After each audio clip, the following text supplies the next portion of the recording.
Hi, everybody. Today's Friday, September 5th, 2025, and our friends Colonel Wilkerson and Larry Johnson are back with us. Welcome back. Hi there. It's shirt day. Good to be Col- with Colonel Wilkerson blowing it away again as usual. Shining, yeah. I'm going to try. I'm going to try to get a backdrop that looks like Waikiki, or better, even Waimea Bay. Yeah, well, Colonel, before starting the talk, you mentioned something that you've said on Judge Knapp shows, Right. Judge Knapp's show. What was that the point that you are trying to make? Yeah, I want to apologize to your listeners, to Judge's listeners, and others that I jumped to the conclusion that the one source I had checked, that the UN General Assembly had made a decision like it did in 1988 with regard to Yasser Arafat to move to Geneva for the opening sessions and to allow the Palestinians to come on board, which is what we should do. But I subsequently learned that it was a false flag and it wasn't true. Could still happen, but I don't think so with this Secretary General, because basically he's a coward. So let's start with Colonel, with what has happened with Donald Trump in the aftermath of the SCO summit. Here is what he posted on the social truth just 3 hours ago. Looks like we've lost India and Russia to deepest, darkest China. May they have a long and prosperous future together. Donald Trump. How does he feel when you look at Donald Trump and his administration? How does he feel, in your opinion, right now? Which one? Donald, you, Colonel, I ask you. Well, I mean, good on Donald Trump, because I can almost assure him that aside from our possible use of nuclear weapons, that they will have a warm and prosperous future. Yeah. Sad to say, I can't assure Donald Trump that the country he currently represents will have such a future. I think if that's the case, if the way that he's trying to picture for us, he feels about Russia and China in the hands of, or somehow closer to China. So what is he doing to avoid that? What is he doing to just improve the relationship between the United States and these countries, Larry? well, nothing. I mean, he's a petulant child. You're in your conversation with Alex Craner yesterday, and Alex, I think he's great. He's a friend, but I think he gives Donald Trump way too much benefit of the doubt that he's really understands what he's doing. I don't think he does, because this kind of comment is just so gratuitous, so unnet. What does it accomplish? Is this comment meant to make have a closer relationship with Russia, India, and China? Just the opposite. He reminds his remarks reminds me of a teenager. Pick your boy or girl, doesn't matter, who's broke up with their boyfriend or girlfriend, and now that boyfriend and girlfriend are going out with somebody else, and they're just, all they can do is issue catty comments. I was the best thing in your life, and now you're gonna go ahead and curse on both of you, that kind of thing. What does it accomplish? Nothing. But the entire let's call it ideological foundation for neocon policy towards China over the last 20 years has been predicated on keeping Russia and China apart, and using Russia as a battering ram, as a wedge, something, we can destroy Russia, we can break it up, but we're ultimately, the target is China. And maybe that it's more accurate to say it's been 10 years. But Trump's fallen into that trap. He is, instead of saying, hey, let's figure out a way that we can all work together. I mean, be genuinely the peace president. But that's not what he's doing. He is basically throwing these cheap juvenile insults at these countries. And Putin's reaction to the previous truth, that's what, Trump calls them truths, the one where he said that they were all conspiring against the United States. Putin just said, that Trump, he's a joker. He was just, it's his attempt at humor. They just brushed it off. Yeah, he said that they're conspiring. Yeah, go ahead, Colonel. Yeah. I was just going to add, I agree with what Larry just said. Just to add that he needed to include more people in that salutation. There were 10 countries there and observers too, like Afghanistan. They're all in a better place. They are all in a better place than we are right now. And we are becoming rapidly in a worse and worse place. So you should have extended your congratulations, if you will, to all of those countries, from Kyrgyzstan to Pakistan to Mongolia and Afghanistan, who are aspirants, Belarusia, the whole panoply of SCO people.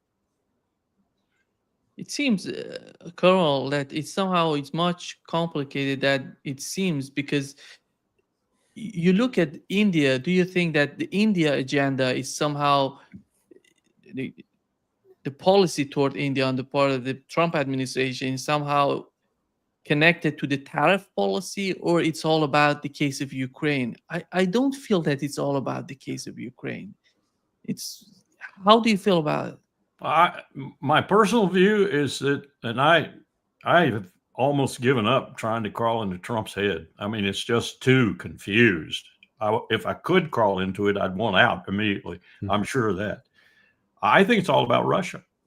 And I think he sees India as having been disloyal, if you will, because they will not break away from Russian oil, and they will not break away, I'm told now, even the Navy back again. The Navy was gravitating as slowly as it had to, because Delhi didn't like it too much, towards the U.S. Navy, because they prefer, frankly, sailing with the U.S. Navy in the Indian Ocean. They love the U.S. Navy in the Indian Ocean. At least that's what all the sailors I know tell me, whether they're Airedales or surface warriors or whatever. It's a very close relationship in a very difficult and huge ocean complex. Now they're even gravitating back to where they were before. And so Russia's stolen a march on us, if you will, with regard to India. And I think that makes Trump very angry.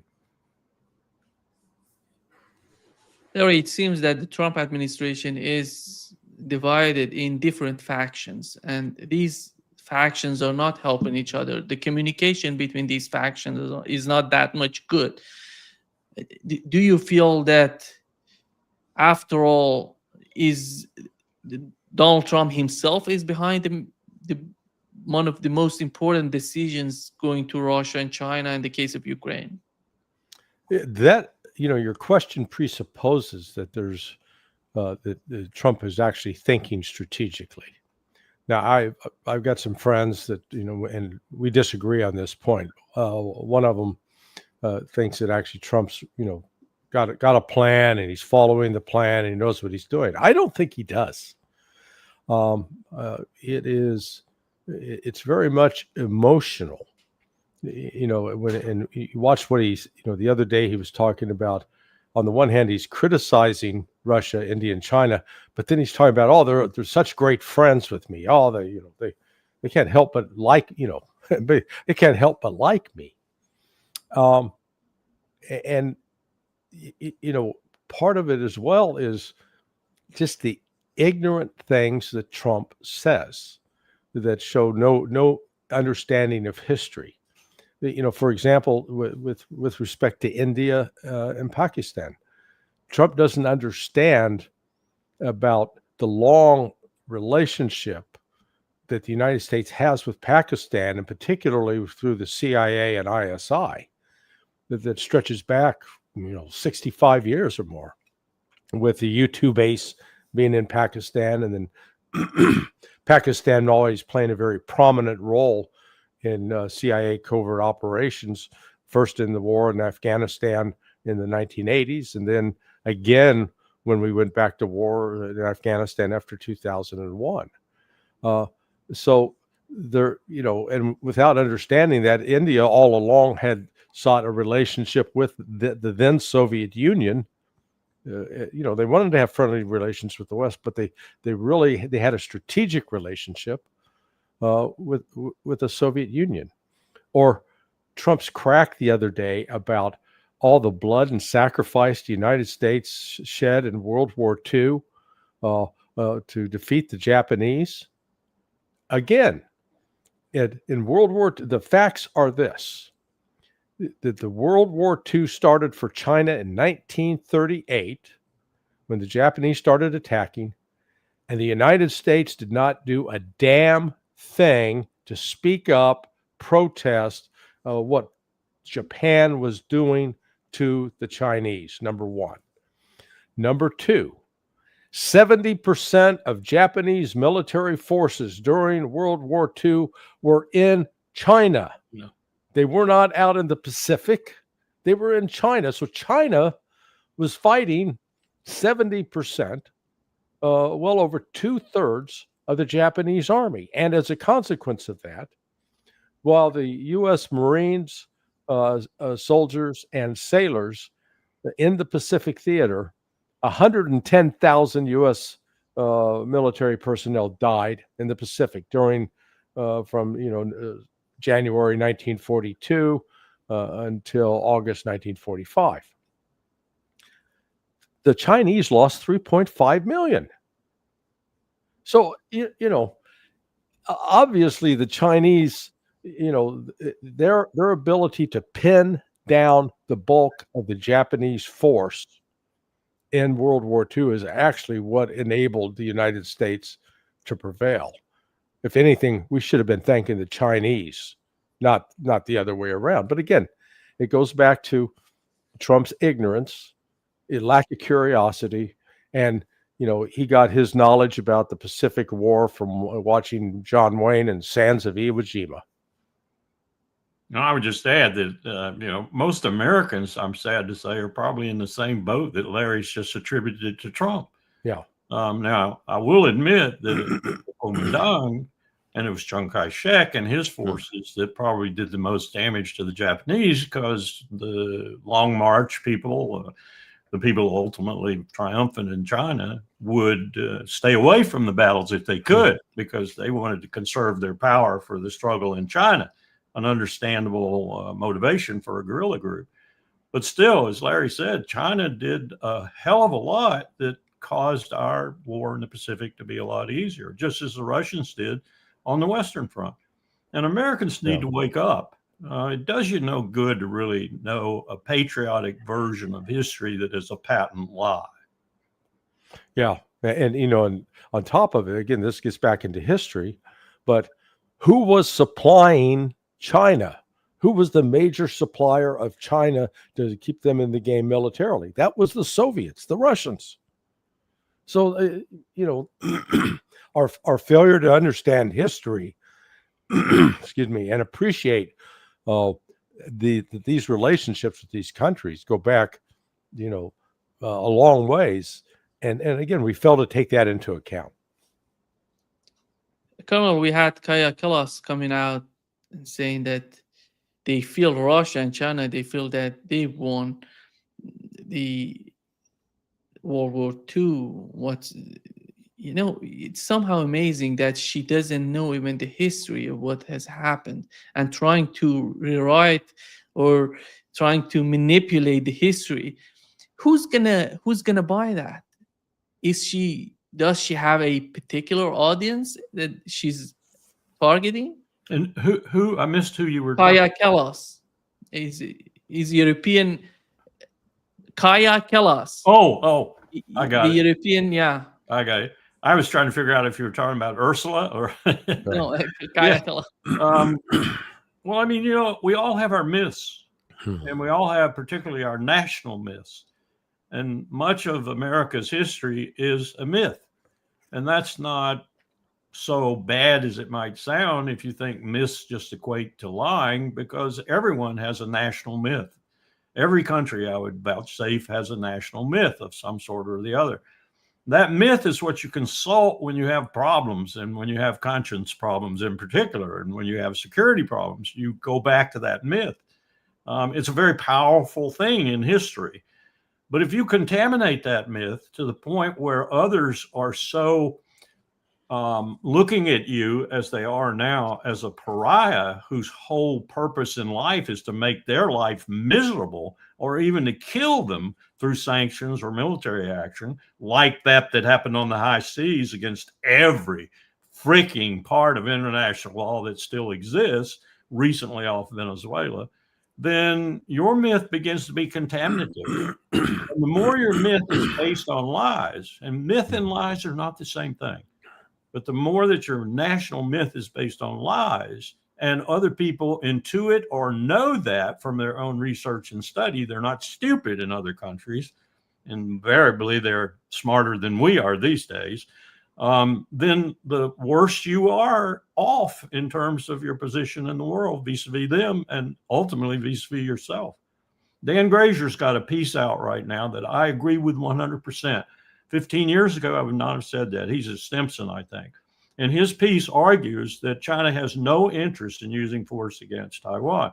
And we're the ones saying that that's the case. Yeah. That's absolutely right. And I wouldn't have said that 10 or 15 years ago when I was wargaming that scenario virtually every year with all the joint war colleges. The reason is simple. China is winning. And there's no way they want to jeopardize that victory with a war that might bring on what I think SCO was in part about, might bring on the dying empire's use of nuclear weapons, because nobody wins that. Not the Chinese, probably not the world. So they do not want a war. It's kind of like Putin, but it's a different set of circumstances. He's winning. He's winning. He doesn't want a ceasefire. He wants to complete the job of destroying the Ukrainian military's ability to wage war. Ever. He wants that done. And he wants the Nazis gone and a few other things too. China's in that same kind of boat. It's not waging a war unless you consider the economic situation a war. But it is winning. And why do you want to go to war over Taiwan when you're winning? Because inevitably, as Sun Tzu had said, Taiwan will be a material part of China.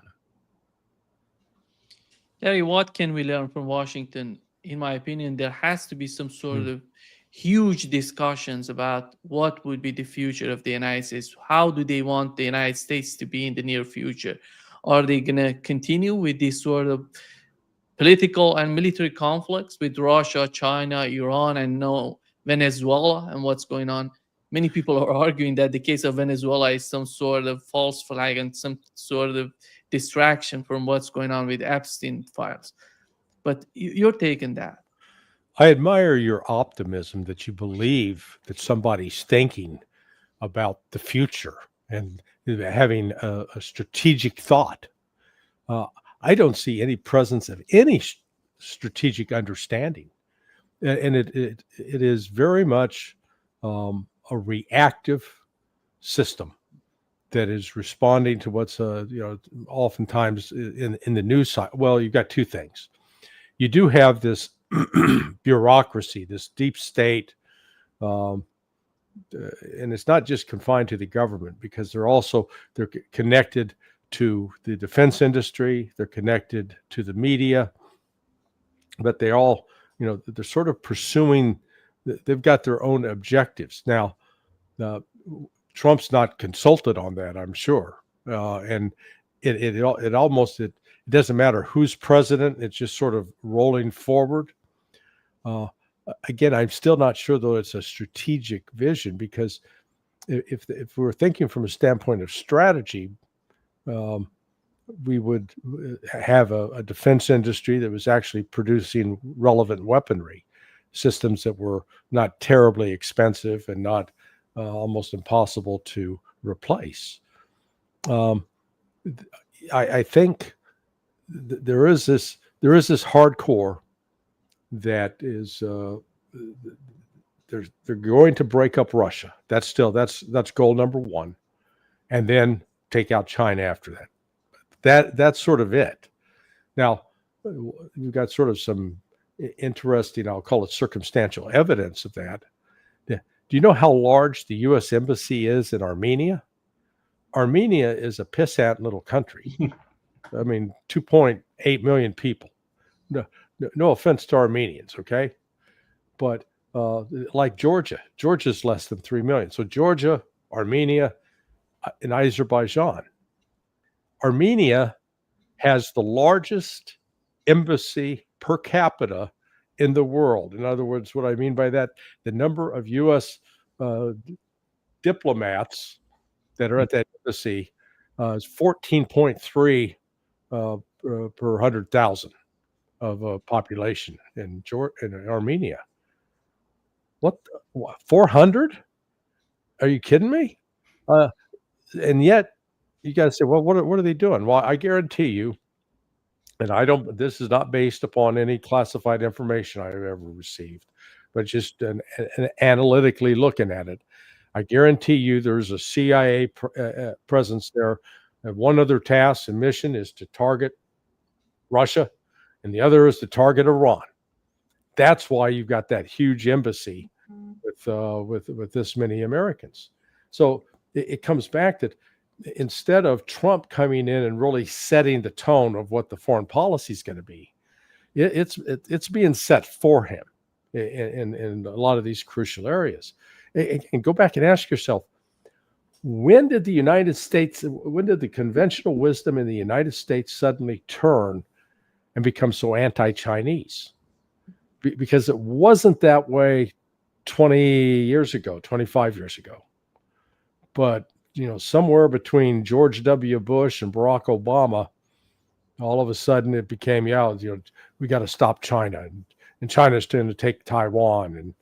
And there was, after Tiananmen Square back in, was that 90, 91? I remember the reaction in America at the time was, sort of shocked, but that didn't even turn it into what it is now with this routine commentary about, you're going to go to war with China, and we're going to, China's an enemy. There's absolutely, the entire attitude has become one of confrontation towards China. So that doesn't show me any kind of strategic thinking. Nima, I would just add that the embassy in Beirut fits the same description. Yeah. Very same description. Monstrosity. But it is to protect the real people working there. I think the South for Russia is so important. Today, there is a forum that they call it Eastern Economic Forum. And Putin talked about what's going on with the case of with the main concerns of Russia. He was asked about the east and the west of the country, and he said not only east and the west, but also to the south. Russia is so concerned about what's going on, and I believe that he's talking about Armenia and Azerbaijan, which were part of the SCO summit. And how do you see, Colonel Larry mentioned the embassy, the U.S. embassy in Armenia. How do you see these two countries? Do you think they're going to be that stupid to go in a direction which has led Ukraine to the way it is right now? Probably based on how much money they get from who, at least initially. Then it'll be national interest if they have any sense. I'm reminded of Hugh Pope's book, Sons of the Conquerors. I don't know if you've read it or not, but Hugh is Oxford-trained linguist, amongst other things, and a world traveler. And the book is about essentially the commonality of the Turkish-based language. He's also a linguist, from roughly Ankara all the way to Xinjiang province, and how throughout history for 2,000-3,000 years, you could do trade and commerce quite liberally and well throughout that area because everybody understood everybody fundamentally. They might speak different languages in the book, but they understood each other because they were all Turkic based. Well, in that book, in the centerpiece of that book, are about 16 pages of photographs. And one of those photographs shows U.S. paratroopers, and it's labeled thusly, landing near the Caspian Sea. And underneath it says, U.S. military, for the first time, as far as we know in history, lands in Central Asia. And I wrote in the margin, a historic moment, because this is the first effort to slow down the shift in power from the West to the East. And of course, it's in a very critical place because at that time, and I'm told by oil experts, it's still true, underneath the Caspian is enough oil and methane to fund Central Asia and much of China in terms of fuel needs for the next 100 years. Now, that doesn't say anything about climate change, but it's a very, very important part of the world. And the people who are going to control that are the people who know fundamentally that importance, but more key, have the means and the strategic acumen to do so. And as Larry just said, that ain't the empire. Larry, here is one of the outcome of one of the main important points in the summit, in the SCO summit, which was this pipeline. Mm-hmm. And I've learned yesterday that Andrei Martyanov mentioned that there is a third pipeline going on between Russia and China. And what has happened on Fox News, we've seen that they reported this way. This is the way that Fox News is talking about the pipeline. Customers in Europe. Now America is selling energy to the French and Germans. So Putin's putting down a big old pipeline to China. It's supposed to be finished next decade and supply 15% of China's energy. Russia and China are growing closer. Someone might have to bomb that pipeline like Nord Stream. Trump's not thrilled with Pooty Poot. Yeah. I mean, William Hearst, what was his name? William Randolph Hearst. Yeah, Citizen Kane. Yeah, is back. He's back. He's in fox garb. Yeah, Jesse Waters is a moron. Okay, to be polite. The world is leaving the United States behind. China is technologically leaving us behind. You probably, if you had that clip of Trump the other day where he said, "Oh, we're the greatest, we're the hottest, we're the best. There's no other countries. We're so wonderful." And it's like, dude, if the United States is so great, why is it that you had to rely on Russia for 20 years to take your ass to the space station? We couldn't. We lost the ability to launch rockets that could carry astronauts to space, to the space station, and get them back in a timely manner. Now, we celebrate, oh yeah, we brought them back because Elon Musk developed the capability. He's a South African, last I checked. So this constant self-delusion that America is the greatest, the best, and ignoring what's taking place in China. They've built the world's highest bridge in a very short span of time. They've got high-speed trains that connect the country. Their cities, it's not just one magnificent city. They've got multiple magnificent cities that are just, are incredible in terms of both their beauty and their size.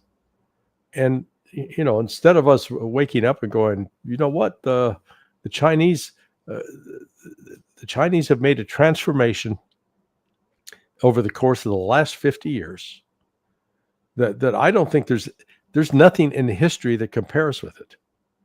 And our refusal to accept it and recognize it for what it is, the absolute genius. Instead, we continue to disparage it. And Mao Zedong killed a lot of people.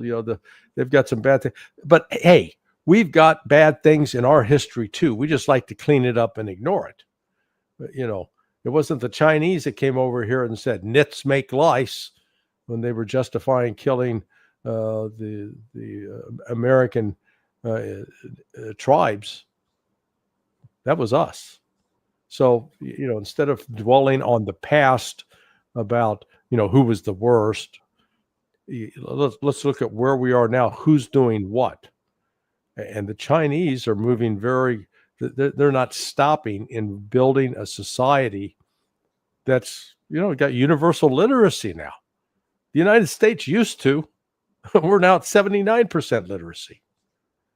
So I watched this sort of pettiness and childishness on the part of Donald Trump, and just, he's taken us in the wrong direction, I think. Carl, how did you find the parade, the military parade, Chinese military parade, and what was the importance of it? Do they really want? Because when you're looking at the mainstream media in the West, it seems that they see China as a threat. But the message from the Chinese leader, the Chinese president, he said that we have to choose between war and peace. We want war or peace. Between cooperation and confrontation. He's not going. He didn't say anything about new conflicts, going to war with the United States, with any other country. It's all about their defense capabilities. And here is what the U.S. ambassador to NATO said on Fox News. Yeah. These other countries are having to respond. And, China, I will note, most of the military equipment they demonstrated in this parade was technology most likely stolen from the United States or our allies. And, they couldn't fight the United States if they tried. We are the only world superpower with the biggest, strongest economy. And that's what we need to continue to do. We need to continue to invest in our defense. And we also need to make sure that we continue to protect the American dream and the American. Yeah. So why does the United States need to fight China? Well, it's utterly absurd what he just said. And I'm ashamed that he's our ambassador over there. Really, I am ashamed. And let me just add to what Larry was saying, with which I agree. But it's also true from Dushanbe to Samarkand. It's looking like the best hotels in the world now, for example, are in those cities. I don't care whether they have authoritarian leaders or not. The progress that they're making is scintillating. And eventually, probably the people will get a little bit bigger share of it. I don't know for sure, but I hope they do. But it is happening all across Central Asia. And the motive force for that is China.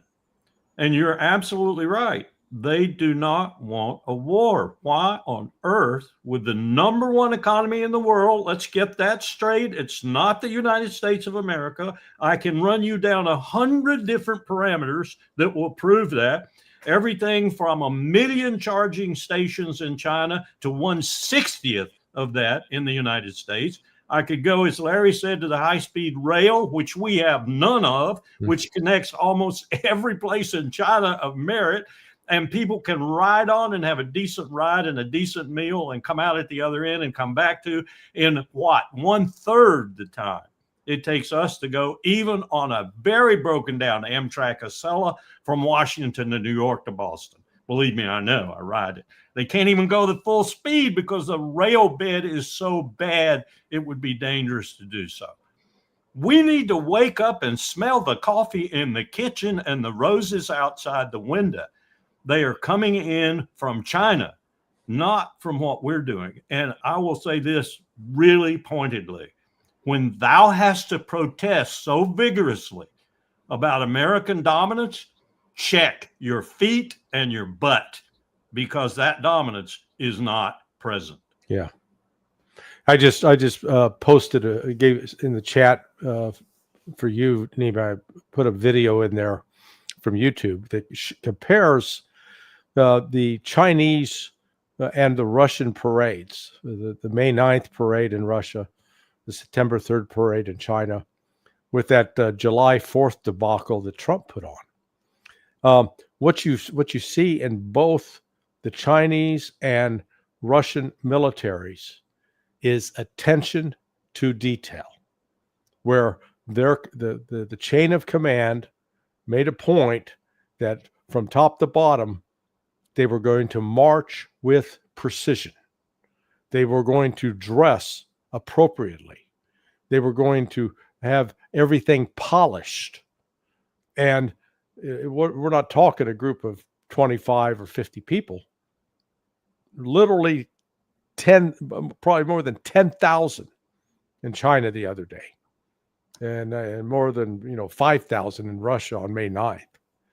And so when you watch what was passing for U.S.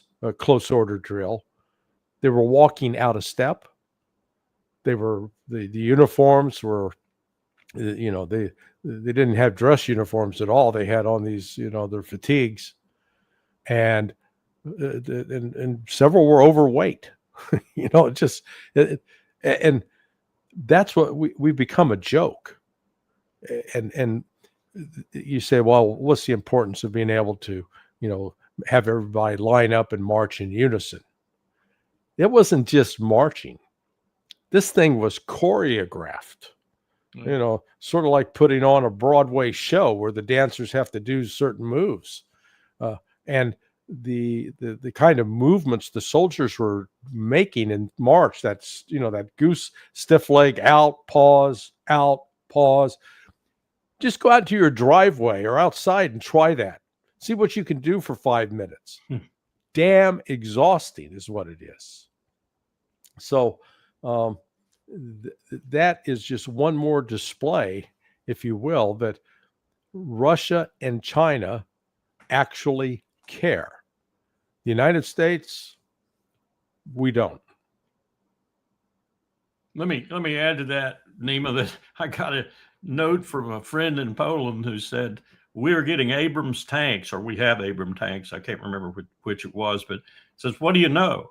And I said, well, do you have, or are you going to get 5,000 gallon or at least 2,500 gallon fuel tankers? Because you need a 5,000 gallon fuel tanker to follow every 2 Abrams. That's how much fuel they drank. He was shocked. You're kidding me. I said, no, that's how much fuel they drink. We requisitioned every 2,500 gallon and 5,000 gallon fuel tanker that we could. The Japanese helped majorly in order to make that move in the desert in the first Iraq war. Otherwise, we couldn't have gone there. I said, then if you're going to fight, this is Poland, right? If you're going to fight in a desert against an Iraqi armored force and you outrange them by 1,000 meters, that is to say, when you get them in 3,000 meters, you can kill them, and they have to get you within 2,000 meters to kill you, and they aren't that good at it anyway, you're in trouble. If you've got that kind of scenario, where's the desert in Poland? So, one man's pig in a poke is another man's joy, I guess. But in terms of military equipment, most of our stuff is turning into pigs and pokes. Yeah. Larry, here is the video that you talk about. Yeah. Yeah. I mean, look at the U.S. on the right. Just.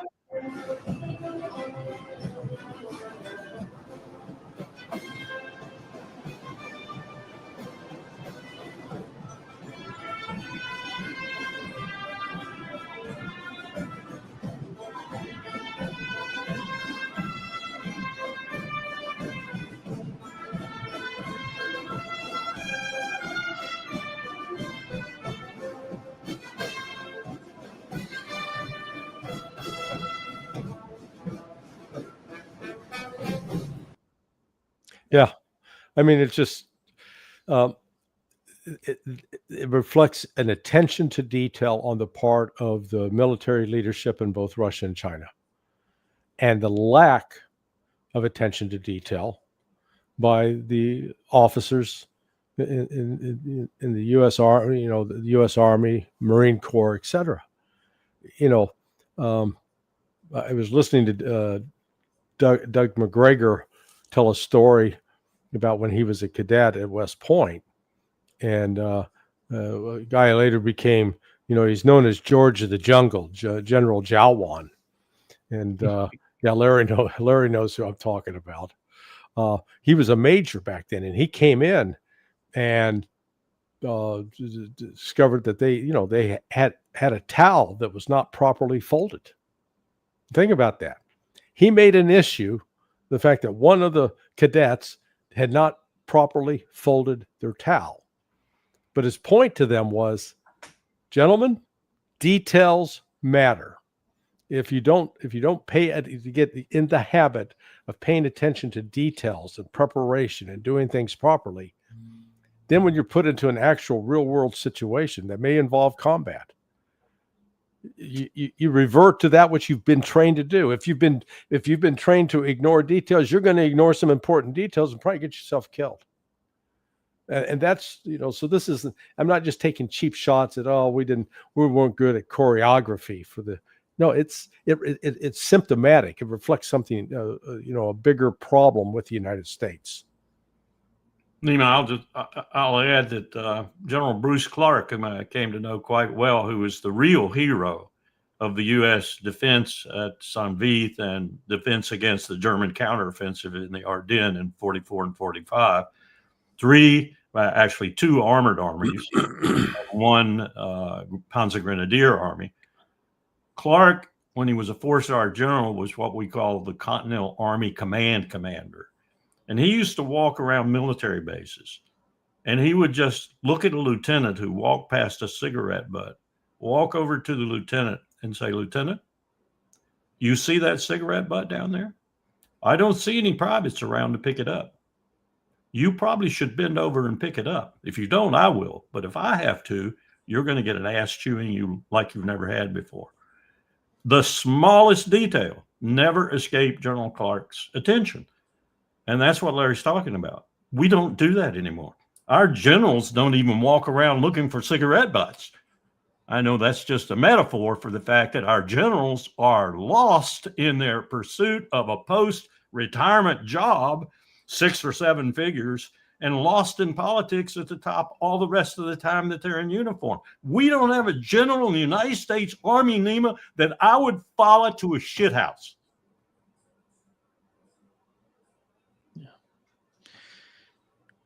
Larry, you didn't mention the case of Venezuela. What's your take on that? We've seen a new footage that shows that 2 F-16 fighter jets flying directly over the USS Jason.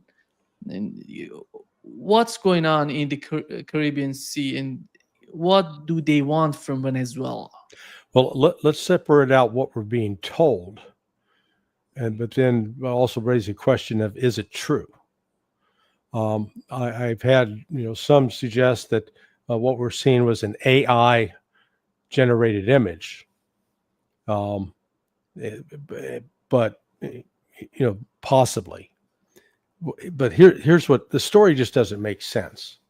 Okay, so this is one of these fast boats. It's got 3 outboard motors on it, and they're going from Venezuela to America with drugs. How are you going to refuel those? Because those outboard motors are going to last. They can probably run for about an hour, maybe 2 hours. Then you're going to have more fuel. Well, I didn't see a tanker, oil tanker floating by to, pull up and give them, they could buy gas. And it's not like there are floating gas stations in the Caribbean or the Gulf of Mexico / Gulf of America. That's number one. Number two, the goal of drug trafficking is to move drugs, narcotics. You got 11 people on board the boat. There was no room for the drugs, So, to label Maduro as some big cartel guy, it's complete. It's just nonsense. Look, my consulting firm, Berg Associates, we were at our height, we were 3 partners. My other 2 partners, one would have been the chief of international ops for DEA, and the other one ran undercover money laundering operations in New York City for DEA. And so we worked, our very first case was the Bank of New York Russian money laundering case. So we worked money laundering, drug trafficking cases. This is not how those cartels operate, by loading up a boat like that. That may have been the case in the 1980s with Miami Vice, but that's not the case today. But the broader issue, and the one that I find so disturbing, is this was an act of, if it happened, and if we really did kill those people, it's an act of murder. Yep. It's a crime. Look, if they're really drug trafficking and you spot the boat, the first thing you do is you try to stop it and board it. Now, if they start firing at you, if they start shooting at you, okay, then a rule of engagement would come into play, and you can fire back. It would be appropriate to fire back and kill them. But that's not what we had here. We saw zero evidence that boat was posing any kind of threat to the life of any U.S. military personnel or law enforcement personnel. None whatsoever. And yet we killed them first. Sorry, the other thing I did over the course of 23 years was script counterterrorism exercises for JSOC. And I never saw, out of 253 exercises that I was involved with scripting and executing, I never saw a single rule of engagement where Delta Force or SEAL Team 6 or our 75th Rangers were given permission to shoot unarmed people that hadn't fired on them. The ROE was always pretty strict. So this is like saying it's okay to go kill them just because we think they're bad. So the whole thing stinks. I think this is part of a broader the renewal of Trump's failed effort in his first term to replace Nicolas Maduro through a color revolution, and this is the next attempt at it to force him out and get control of Venezuelan oil. Yeah, Nima, let me just add that either Larry's right that this is a possible visual chimera, however you say that word. I've been schooled in how to say it recently.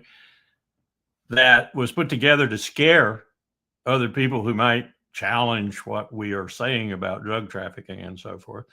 Or, as Larry indicated, it's a complete and utter violation of international law, of domestic law, and of the rules of engagement that the military I served in always operated under. It's unconscionable to think they would have done something like that video depicts, because it is so illegal. And on top of all of that, it's unethical and immoral as hell. It is not in accordance with the way any military, let alone the empire's military, the American military, should be operating. And I agree with Larry that the whole way they painted it, the surface and the engines and the size of the boat and the number of people on the boat, did not comport with drug trafficking. I worked with the Cubans in the Mona Passage. I worked with the Coast Guard and the U.S. military that were down there liaisoning with the Cuban. And I don't know if it's changed miraculously, but they were really, in many cases, hard-pressed to catch the boats that actually carried drugs, because they were these huge, very fast, heavily fueled boats, cigarette boats, people called them in the jargon, that just raced at 90 knots across a relatively calm sea, and even 60 or 70 in a Sea State 3 or a Sea State 4C. So this is not, it just doesn't comport with and the other thing we encountered was these submarines they were building. They were small submarines, and there were only one or two people, and the rest was cocaine or whatever. And they were smuggling under the water, if you will, when they moved, showing their fear at that time we had really closed down on both the Pacific side and the Caribbean side of what might be called the U.S.'s 10 to 11% of interdiction. Well, guess what happened when we did that, by the way? You know where they moved? And one of my Marines pointed this out to the Atlantic Command commander when there was an Atlantic Command. We had a seminar down there. If you do that, if you really close off and take 10 to 11%, which we have never achieved beyond, on both sides, Atlantic or Caribbean and Pacific, Gulf of Mexico and Pacific, then you're going to force it to go up the land in Mexico. That's what happened, and we contaminated the hell out of Mexico. That's what they did. So this whole drug war effort is a farce in many respects, and we are the ones who make it a farce. Yeah. This is not only farcical, but it's incomprehensible that we would have done this, unless, like Larry said, it's just a fake video in order to scare people who might think it's real. That's all I can figure it might be. And let's face something else too. I don't know that much about Trinagua, but as I understand it from people who do, and Larry maybe can comment on this, their main money-making enterprise is people trafficking, not drug trafficking.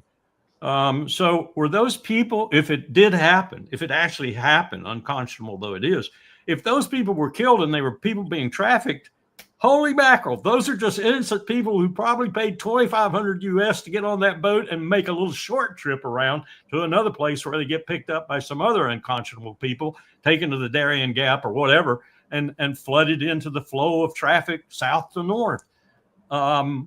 We're killing those kind of people. Well, Bibi's doing it in Gaza every single day, 5 times as many people. So is this the way we're going to wage war in the future? This is not a good development. Yeah. Larry, yesterday we were talking, I was talking with Richard Wolff and Michael Hudson, and Michael Hudson came out with a very interesting idea on the boat. He said maybe they had Epstein files on the boat. Yeah.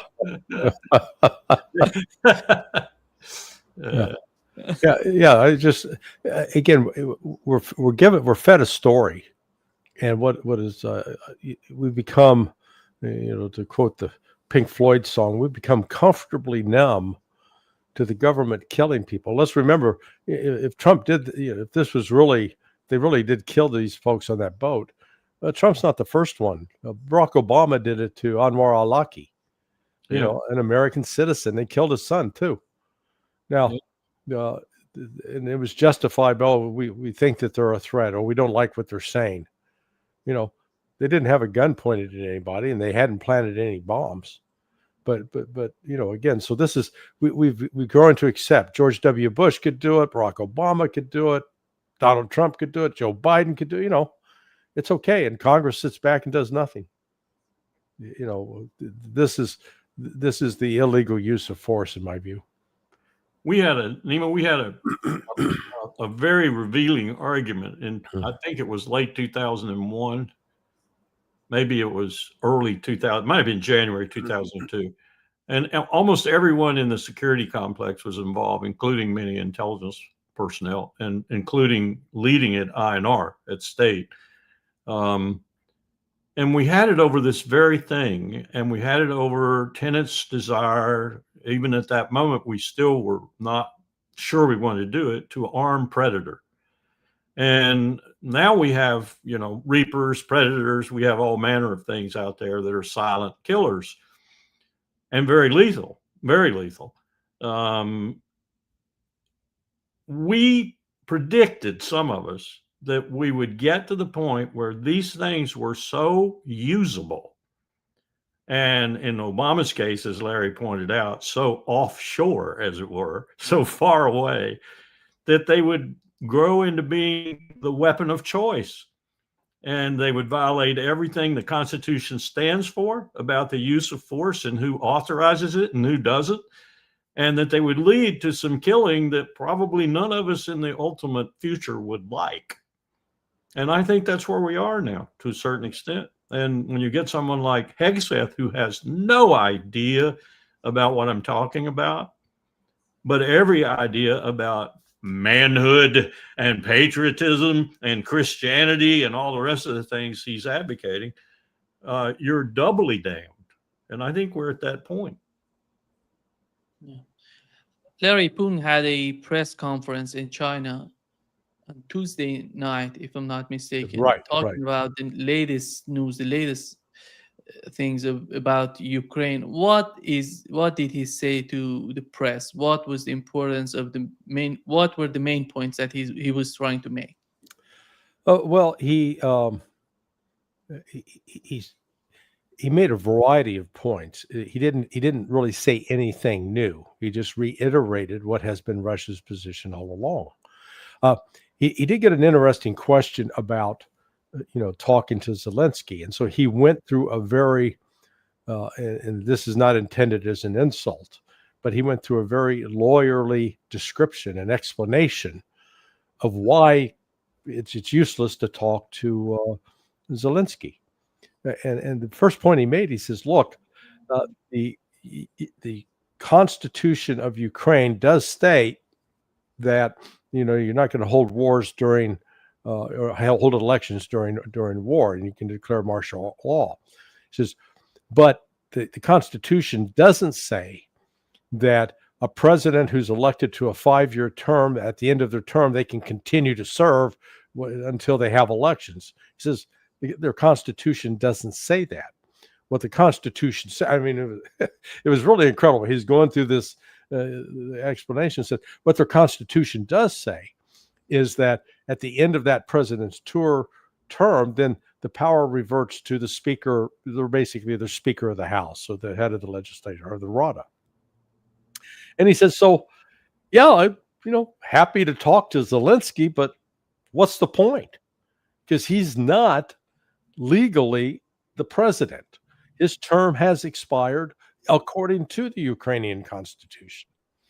So, that was one of the points he made. He reacted as well to Frederick Merz, calling him the greatest war criminal of the modern era. And again, Putin doesn't take that stuff personally, and he doesn't feel compelled to go back and attack him. But he then went into an explanation. He says, look, we were one of 3 countries that signed an agreement back in January of 2014 to settle the Ukraine crisis when Yanukovych was in president. And he said, and what happened? The very next month in February, there was this bloody coup that was launched that killed lots of Ukrainians, and then unleashed the events that have put the special operation, led to the special military operation. So he says these countries have to be aware that they bear the responsibility for this, not us. We are responding and reacting to what they're doing. And he made it very clear, look, we'd like to get this settled peacefully, but if not, we're going to end it militarily, period. And so it was, like I said, he wasn't creating any news from the standpoint of saying something that hadn't been said before, but he was just making it, helping clarify that, yeah, I really did mean what I said in the past. Using the phraseology, the greatest war criminal on the face of the earth, or whatever it was specifically. Yeah. Think about that for a minute. The man who fits that description is Bibi Netanyahu. Exactly. I mean, this doublespeak world would drive George Orwell nuts if he were still with us. Colonel, I don't know if you've learned that Tony Aguilar was arrested. Here is the video of him. Every American sitting at home right now needs to realize that you are paying for a genocide. Take this one. Rise up, America, rise up. It is time to take back this country from these corrupt politicians. It is time. It is beyond time. We're going out to the voting dog. Yeah. That's Josie, Nima. Josephine Guilbeault, our Louisiana Creole at the Eisenhower Media Network, and was a serving officer in the United States Army. Very brave girl, very brave woman. And it's, this is how we deal with people who are whistleblowers now. Mm-hmm. I dare say there isn't a whistleblower potential in the United States government. There must be thousands of them who doesn't shiver in their boots now about ever actually blowing the whistle. And this is part of their purpose, is to quieten down dissent by making it very, very obvious you're going to be majorly punished if you do. What did he get arrested for? I hadn't heard that. That was news. It was there was a hearing in Congress that he went there, that he was trying to make in fact he was arrested because of calling out Congress for complicity in genocide in Gaza. He was in the hearing. Oh, okay. Yeah. If it hadn't been in the Dirksen office building, if it hadn't been for Command Chief Master Sergeant Dennis Fritz and me and our presence to intervene between the Capitol Police and the Doctors Against Genocide when they first came into the building to meet with congressional members and talk with them about the genocide. These were doctors and nurses. The Capitol Police had their plastic handcuffs out, and they were going to arrest them. And we intervened, and we moved with them quickly into the offices of the congressman we were going to visit with, got them out of the limelight. And then we sent some pretty nasty emails to the general counsel and also the head of the Capitol Police. And we got some apologies back. But that's what we're doing now if there's no one there who knows the system a little bit to challenge it. Israel wants to capture 83% or 88% of the West Bank, Larry. And a lot of, even UAE came out and talking that you're not going to do that because with the case of Abraham Accords, they're not going to have, the case of Abraham Accord is just removed from the scene if you do that. I would wonder if they're still talking behind the scene about the Abraham Accords that we're not aware of. That I don't know. What is clear is that the crazed, the Zionist crazies, the settlers, they are intent on, confronting and taking the West Bank, and Trump is playing along with it. The fact that they prohibited, they banned all Palestinians, not just the Palestinian Authority from the United States, but they've banned all, they've made them all persona non grata, essentially. At least that's my understanding. And the killing keeps going on and on. So, when I hear like someone from the United Arab Emirates or Jordan, the fact of the matter is there are things that countries, there are things that India, Russia, and China, for example, could do that I think would accelerate the end of this Zionist campaign. And that's just impose a complete total embargo. No more trade with Israel, no more imports or exports. Shut them down. But they don't know. Nobody's doing, the only country doing anything of substance to try to stop Israel are the Houthis in Yemen. The only ones. Everybody else is just, they talk a good game but do nothing. What I've heard about the Abraham Accords, Nima, and Larry may have heard this too, is that the guy keeping them alive, so to speak, because the people know who's behind him, is Jared Kushner. Yeah. But I don't know if you heard about the Lebanese government session. Yes. They were trying to just, with the case of disarming Hezbollah, and the session collapsed because Hezbollah is member, and together with other members that are close to Hezbollah, Amal, all four Amal and Hezbollah ministers walked out, and they collapsed the session. There is no, it's some sort, Larry, it's somehow amazing, Colonel, I'm talking to you, it's somehow amazing to me that there is no solution on the part of the United States. Everything you get there, even with the policy forcing these people, they're not going to get anything out of what's going on in Lebanon. But they're insisting on this failed sort of policy. What do they want to get from Lebanon? They know that if even not moving that far against Hezbollah, they know what would be the outcome of that. Well, you know what my general interpretation of the whole thing is? It's contrary to what John Mearsheimer and Stephen Walt have said, though I think there's lots of truth in what they've said superficially. And I don't mean it's not important. It is important that Israel buys our Congress. But the real reason things are happening is because the neoconservatives, the globalists, as Doug McGregor calls them, other oligarchs behind the scenes, they want what's happening in the Levant. They want chaos there. They want ultimate chaos, if necessary, to bring down the regime in Tehran, for example. It's sort of an unfinished job. Then maybe they even want to go further than that. Think of the British, for example. You could rule the whole area if you bought the kings and queens. Well, now you kill the kings and queens. That's what it's all about. They're doing our dirty work in the Levant, and our dirty work is just as unstrategic, as stupid, as ignorant, as dumbly executed and conceived as all the rest of the things we're doing. Only in that region, somewhat like Ukraine, but I think to a more hideous extent, we're killing a lot of people. But we don't care. Lindsey Graham is a perfect example of that. If they weren't doing it, we'd have to be there doing it. That's almost a direct quote of Lindsey on the floor of the Senate.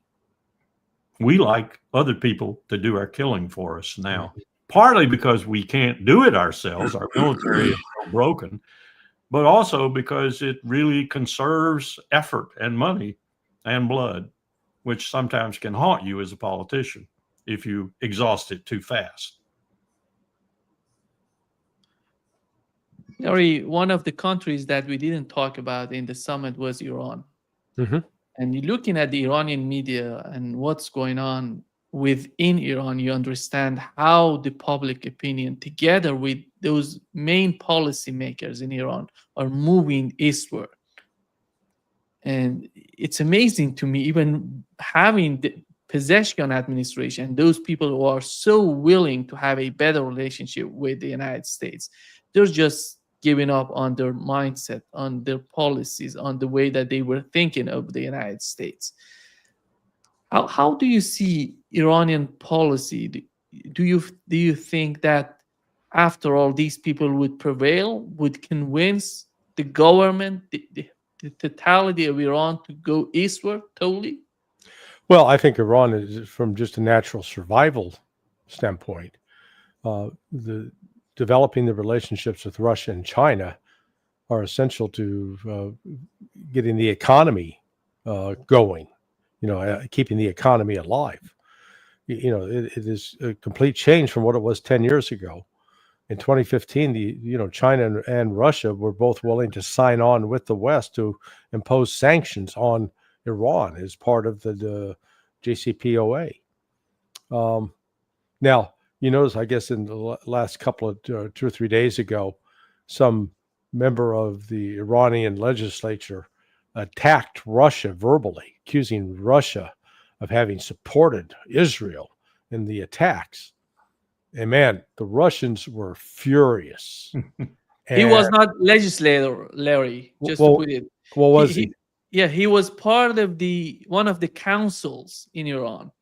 He's not legislator. Yeah, he's not. He was not, and he was close to those people who are seeking a better relationship with the West, and he felt that by this sort of argument that they're not gonna they do something, some distraction from what's going on. Yeah, go ahead. And but the Russians pushed back hard, and Pezeshkian was, we'll take care of this guy, but you watch Pezeshkian, he was front and center at the Shanghai Cooperation Organization. He was right in the middle, the second row. They didn't put him out on the periphery, so they're recognizing Iran. I think Iran has come to realize that it's past, that past desire of some Iranians to have a closer relationship with the West. That's now being replaced with the recognition the future is with the East. The future is with BRICS. The future lies with Russia, China, India, and the West is going to continue to do everything in its power to try to disrupt and destroy Iran. I saw that Iran submitted a complaint to the United Nations about a recent terrorist attack that took place in Iran, coming out of Baluchistan, and I guarantee us this had CIA funding behind it. So Iran is, I think, being weaned away from its obsession with having a closer relationship with the West. I think it now realizes that's not a viable option. I agree with Larry. Let me just say that to me, this is a colossal indication of how stupid we are. The Iranians, and you know this, Nima, the Iranians have tolerated the overthrow of Mossadegh. They have tolerated the Before that, after that, rather, the 26, 25 years of the Shah, the Savak, and all the rest that signified. They have tolerated all manner of Israeli perfidy after Israeli cooperation, for example, in the Iraq-Iran war on both sides, and the same with us. They've tolerated all of that up to the present time when, as Larry said, it's going away that they like the United States. I mean, through all of that, they bred a population that favored the United States, favored the West. Look back, if you will, on the time when we actually said and did what we meant about being anti-colonialists and so forth. We've destroyed that. Yeah. We have destroyed that. We have pushed them just as assuredly as we pushed Russia into a relationship with China and ultimately India. We have pushed Iran in.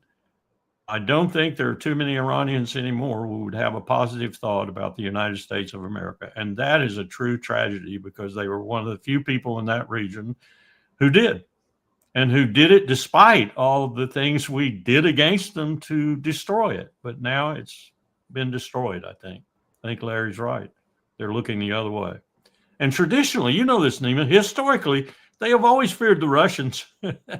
And the Chinese were too far away and too inconsequential at that time for them to have any real feelings about them. Now they're in their arms. I mean, they were very prominent there, as Larry said, at the SCO summit. And I'm sure they're going to be at subsequent ones. And we've lost them. We've lost the potential. And all of this I attribute to the clean break strategy, not the globalists so much as the neoconservatives, and the neoconservatives who still want the overthrow of the regime in Tehran, or they will be substantially angry. It's got to happen. It's got to happen. And they're allied, as I've said before, with 50 plus million dispensationalist / fundamentalist Christians who believe that's necessary to complete the destruction of the Levant so Jesus can come down again. Yep. Larry, the case of Europe, before wrapping up, I want to talk about the case of Europe. It's somehow complicated because Europe is dealing with the conflict in Ukraine, and they have sacrificed a lot during the war. And we have immigration, all these problems coming to Europe. But you see Elon Musk is somehow trying to picture Europe as they're raping Europe and all of these sort of rhetoric. Here is the statistic coming out of London. One of the main issues that they're bringing up is the rapist going to London. Here is, it shows that, you know, the statistic is somehow amazing that shows how, you know, 88% of British rapists are white. And considering 82% of British people are white, you know, out of 82%, 88% are, you know, the crimes.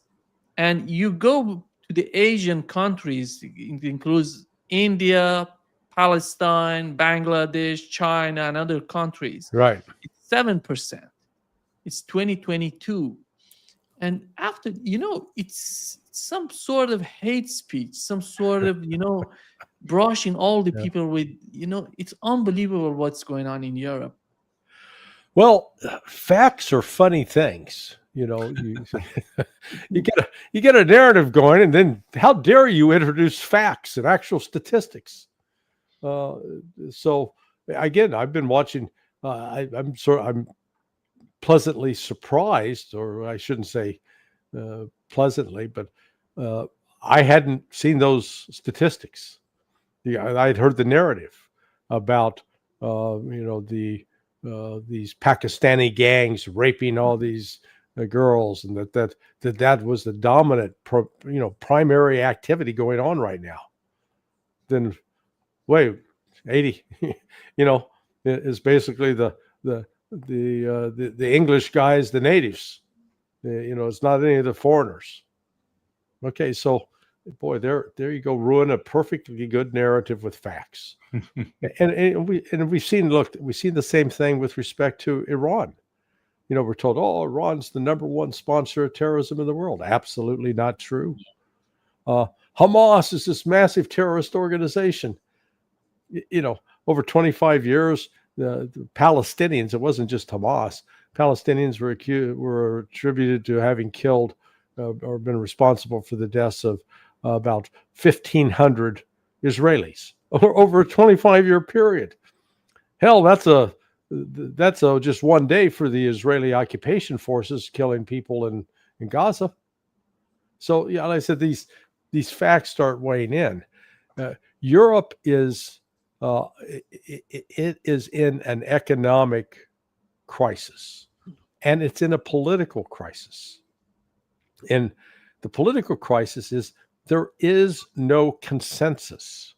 There's no majority party. All you got are these segments, and those.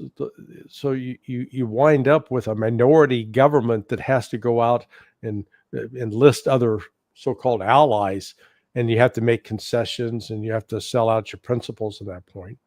But the fact is that all of these European countries across the board do not have a strong majority, like was the case, 20 years ago.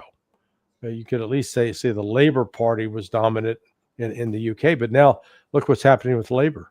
And just in a period of a year, 2 years, they have fallen so far out of favor that Nigel Farage's party has risen to the top. And so in the midst of this, their economies are indebted beyond, England's 100% debt to GDP. France is like 110. The claims are that the government's going to collapse Sunday or Monday in France, throwing it into a political and economic turmoil. Germany, their debt to GDP is like now 70, 79%, but it was 50% 3 years ago. So what's happened is as their economy's collapsing inward, they're having to go out and borrow more money. Yeah. And they are in a recession as well. So none of them are doing great economically. And yet, what are they all doing? Let's give billions of dollars to Ukraine. I mean, 5% of GDP. Yeah. Defense. Yeah. It's just, it's totally irrational. So, this, I think this only ends with, with a car crash, an implosion of some sort. Nima, another side of this, I got really rudely introduced to yesterday when you may have seen, was it Seddon at Al Jazeera that did the really powerful 45-minute or so video on Mahmoud Abbas getting to Geneva, having the UNGA there, pretending his letter, getting a peace force and sending it to Gaza under Chapter 7 rules. In other words, ROE that says you can shoot. And this woman came in and she made a really good argument for how that wouldn't work because Mahmoud Abbas, and I admit this is true, is a crook and a filthy old man and so forth and so on. It has no interest to the Palestinians, only his own interest at heart. And any peacekeepers put in, the French, the Germans, the British, the Americans, or whatever, would be so freaking colonial that it would just be an aid to Netanyahu that was better than his own strategy, but it would do the same thing in the end. And the only thing I could come back and say to her was, you've got a point, but if they were Chinese troops, maybe Indian troops, maybe Turkish troops like we had in Somalia, who were, Sevik Bir was our commander in Somalia. He's a pretty good guy, pretty good troops. Might be different because they wouldn't put up with that sort of thing. They would end the killing and make sure the Gazans were fed and watered and so forth. But that just shows you the angst and the ire that exists towards Europe, because that was who she was really talking about. That would be the real peacekeepers, the French, the Germans, and the British, and so forth. And that would be terrible, she said. And I admit it probably would be. It probably would be, because all we would do is put a patina of kindness on what, and humanitarianism on what would ultimately be the same thing, the extinguishing of the Palestinian state. She was right. But I do think I was right too. If you put other peacekeepers in there from this new world of morning, you might have a totally different situation. And I will bet you on a dime the IDF would not launch one round at a Chinese battalion.